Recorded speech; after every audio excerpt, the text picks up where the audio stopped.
origin of the reserve force in the Philippines began way back in the pre-colonial period, year 1521, when Rahal Lapu-Lapu, the chieftain of the Mactan Island in Cebu, rallied his troops and defeated Ferdinand Magellan and the Spanish invaders. The presidency of Manuel L. Quezon became the avenue of the first enactment of the reserve force. An act was then put to paper on the very first legislature of his governance. Commonwealth Act No. 01 ensured that Philippines will be prepared to thwart off any invasion or aggression of some sort by any nation or entity, and thus called upon its citizens to provide manpower to the fledgling Philippine Army. My fellow citizens, there is one thought I want you always to bear in mind, and that is that you are Filipinos, that the Philippines are your country and the only country God has given you. That you must keep it for yourself, for your children and for your children's children until the world is no more. You must live for it and die for it if necessary. During World War II, where Japanese made a surprise attack in the Philippines, Hunters ROTC, a Filipino guerrilla unit active during the Japanese occupation of the Philippines, and was the main anti-Japanese guerrilla group active in the area near the Philippine capital of Manila. It was created upon the dissolution of the Philippine Military Academy. Cadet Terry Adivosa refused to simply go home, as cadets were ordered to do, and began recruiting fighters willing to undertake guerrilla action against the Japanese. This force provided intelligence to the liberating forces led by General Douglas MacArthur and took an active role in numerous battles, such as the raid at Los Baños. When war broke out in the Philippines, some 300 Philippine Military Academy and ROTC cadets were unable to join the USAFE units because of their youth. The Hunters ROTC banded together in a common desire to contribute to the war effort. Throughout the Bataan campaign, they worked to protect civilians and to assist the USAFE forces by way of intelligence and propaganda.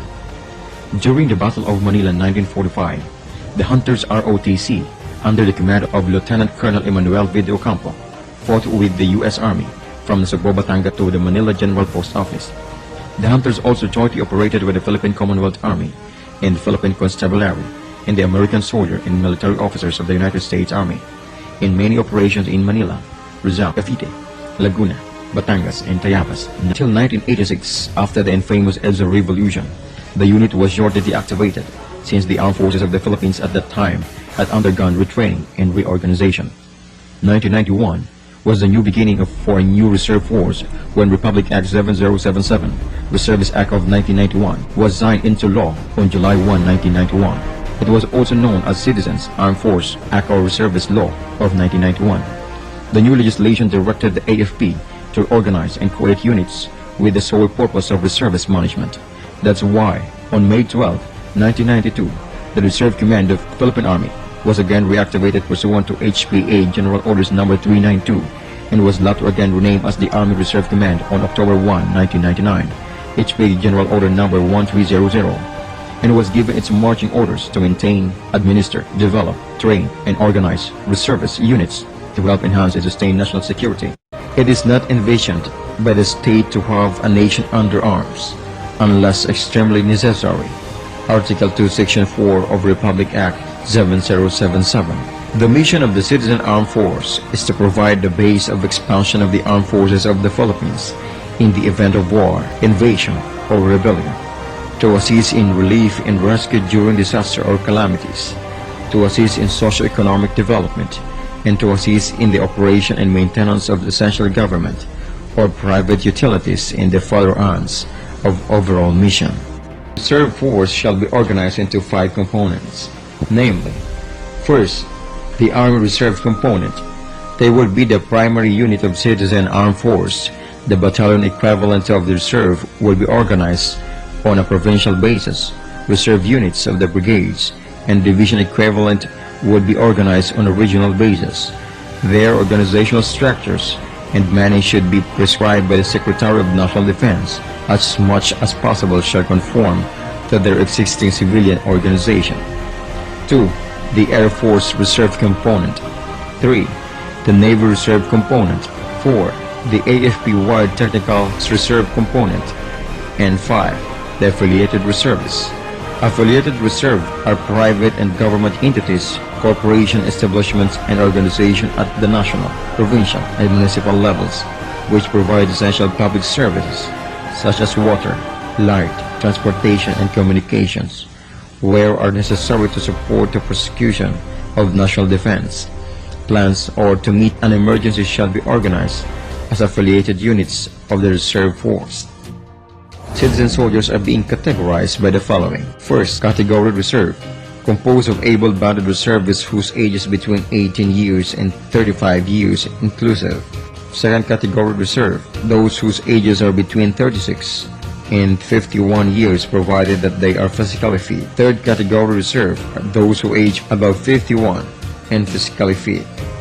Reserve forces are being classified according to their operational readiness for immediate deployment and utilization, which are the following. First, ready reserve. They are mostly composed of citizen soldiers belonging to first category reserve and others. They are subjected to be called at any time to augment the regular armed force of the AFP not only in times of war or national emergency, but also to meet local emergencies arising from calamities, disasters, and threats to peace, orders, security, and stability in any locality, including the need to provide assistance in relief, rescue work, and other civil assistance activities. 2. Standby reserve. These are mostly composed of citizen soldiers belonging to second category reserve and third category reserve, except as provided in this Act. The members of the standby reserve shall be organized and assigned to specified reserve units and shall be maintained through annual assembly tests to update their records and their present addresses together with the others. The standby reserve may be mobilized or ordered to active duty only in times of national emergency or war. The ranks of the members may be upgraded if they voluntarily participate in training or serve with the ready reserve units in their areas if their standard reserve units undergo retraining. They will, however, be encouraged to upgrade their military knowledge. Retired reserve shall be composed of citizen soldiers who have qualified for retirement through length of service, old age, or disability. For this purpose, 65 years shall be considered as the retirement age. However, if qualified and fit for duty, a member of retired reserve may be ordered to active duty in times of local or national emergencies. To aid the Republic Act 7077, Republic Act number 9163, known as National Service Training Program, Act or National Service Law of 2002, had defined the policies and procedures in administration, training of ROTC unit. The future of the Army Reserve Command will be aligned pursuant to the directives of the Philippine Army's Transformation Roadmap to 2028.